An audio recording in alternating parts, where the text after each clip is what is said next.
perubahan iklim tuh yang paling kita dengar, yang sering kita dengar itu menipisnya lapisan ozon. Lapisan ozon kan waktu apa ya, meningkatnya panas bumi. Panas bumi kan jadi kayak terperangkap gitu dia, terperangkap panasnya di sini. Kalau terperangkap panasnya di bumi karena pemakaian apa ya, AC ya, umumnya AC entah apa, atau ada jenis-jenisnya yang bisa menipiskan lapisan ozon, kan nanti bakal mencairkan es, bertambahnya massa air, ataupun menjadi ada di daerah tertentu itu.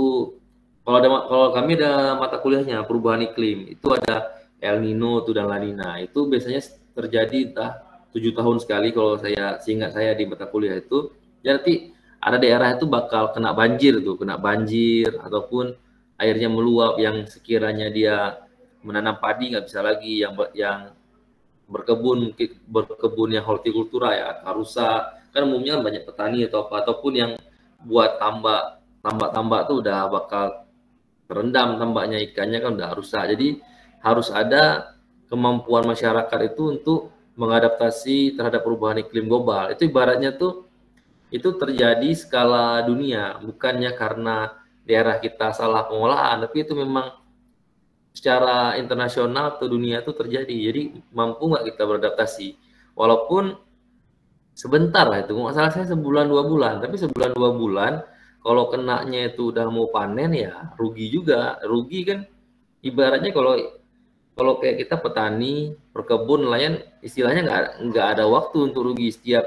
Setiap panen itu harus berhasil. Di setiap kerugian itu kita bakal susah gitu. Jadi peran pemerintah bikin kebijakan kayak mana sih kalau terjadi itu, apakah kita ada sistem ganti rugi, ataukah kita harus memundurkan masa panen. Memundurkan masa panen nggak mungkin, pasti ada kajian-kajian tertentu, apakah harus membuat sistem seperti apa nanti, apakah ada kalau pengaliran air juga mungkin, karena skala hujan, skala banjirnya itu memang banyak. Jadi dia harus kayak mungkin ada, kalau emang tambaknya rusak ya kita harus ada usaha lain, misalnya kayak PT ataupun buat tempat wisata atau apa. Jadi nggak merugikan masyarakat di situ. Itu harus ada kajiannya. Cuman kajiannya mungkin lagi dikembangkan atau apa, karena kan itu tahunan tuh, ataupun 7 tahun sekali gitu.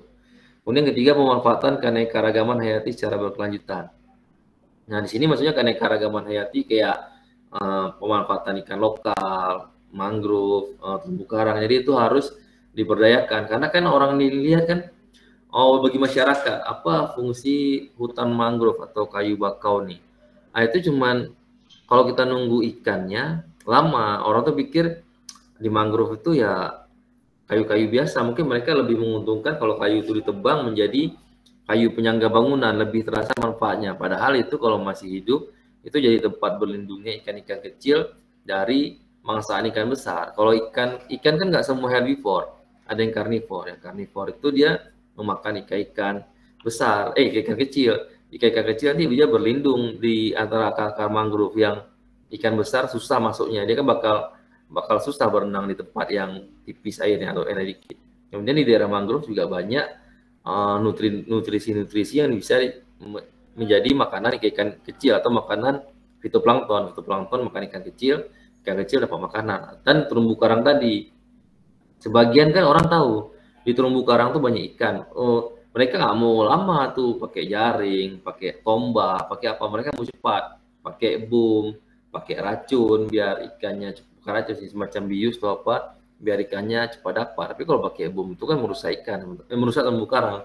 Sementara terumbu karang sama kayak mangrove tadi, dia bisa tempat bersembunyinya ikan untuk dari kejaran mangsa ikan yang lebih besar. Jadi nanti kalau udah besar baru dia keluar. Nah, itu salah satu pemanfaatan keanekaragaman hayati. Berikutnya, tersusunnya aturan pendanaan lingkungan. Nah, ini dia. Misalkan kita bilang, kayak mana sih kita konservasi mangrove? Ya, konservasi berarti kita harus ada yang mematroli, ya, bukan matroli sih. Harus ada yang menjaga bahwasannya itu tidak ada yang ambil. Misalkan dipastiin lah nggak ada yang jaga motong-motong itu. Kan kalau dijaga oleh kepala desa nggak mungkin kepala desa pergi jaga mangrove. Kemudian jaga oleh tokoh-tokoh tertentu juga nggak mungkin. Makanya perlu adanya pendanaan, mungkin ada dana disisihkan dari pengelolaan apa atau dari CSR PT apa untuk melihat, memantau lah keliling-keliling ada nggak yang motong mangrove. Ada juga untuk nelayan tuh mungkin diberikan reward atau apa, atau ada jika ada yang mengebum ikan di terumbu karang ataupun yang kedapatan mengebum ikan di terumbu karang disanksi, ataupun nanti ada juga semacam beasiswa ya, beasiswa bagi anak-anak tuh untuk edukasi bahwasanya tidak boleh merusak lingkungan, tidak boleh menebang mangrove, tidak boleh membuang sampah atau apa. Itu kan kalau bikin sosialisasi atau bikin reward atau bikin acara kan butuh dana. Itu mungkin adanya pendanaan, ataupun memang ada pendanaan yang khusus untuk pengembangan perairan. Mungkin kita butuh terumbu karang yang rusak nih, kita butuh kayak transplantasi karang, itu kan butuh dana. Nah, mungkin kalau keluar uang pribadi nggak sanggup, kita beli besinya, kita beli batu untuk bioroknya, untuk penempelan karangnya, ataupun kita mau penanaman bibit mangrove juga butuh dana. Makanya ada sedikit dana bantuan untuk pemeliharaan lingkungan. Itu salah satu rencana pemerintah. Coba bawah lagi. Ada yang mau tanyain silahkan ya.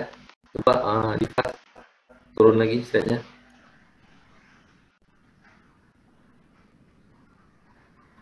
Meningkatkan kesadaran masyarakat udah tahu tuh kan. Bawah lagi. Nah, kebijakan perbaikan pengolahan sumber daya laut harus diarahkan untuk mengelola dan mendayagunakan potensi sumber daya pesisir dan laut. Nah, itu kebijakan tuh harus mendayagunakan tuh pemanfaatan potensi sumber daya laut. Misalkan gini ya, kita tanya sama masyarakat di Kalimantan Timur itu, di Kalimantan Barat itu untuk dibuat wisata. Orang itu susah, kita jauh dari Malaysia, kita cocoknya karena banyak ikan, banyak terumbu, banyak mangrove, itu kita penangkapan sama usaha pengalengan. Nah, itu juga. Karena sebagian ada yang bilang saya Aceh Barat. Juga misalnya ada Pak Wira bilang, Pak Nabil, kalau di Aceh Barat kita buat keramba mau untuk meningkatkan nelayan seperti yang di lemak Mas Media tuh. Ini arus deras, kerambanya tuh rusak. Di sini tuh contohnya penangkapan biasa sama wisata tuh masih ada dampaknya. Itu dia maksudnya tuh mengelola sumber daya berdasarkan ya.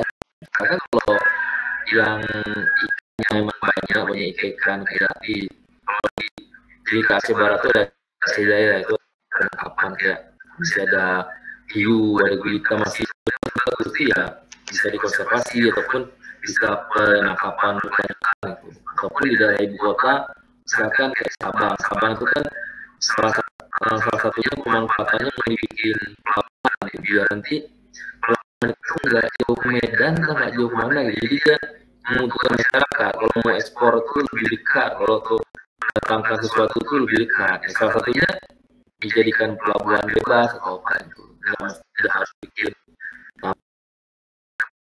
itu yang masyarakat itu ahlinya itu cocoknya untuk apa. Kemudian memperkuat pengendalian dan pengawasan dalam mengelola sumber daya kelautan perikanan.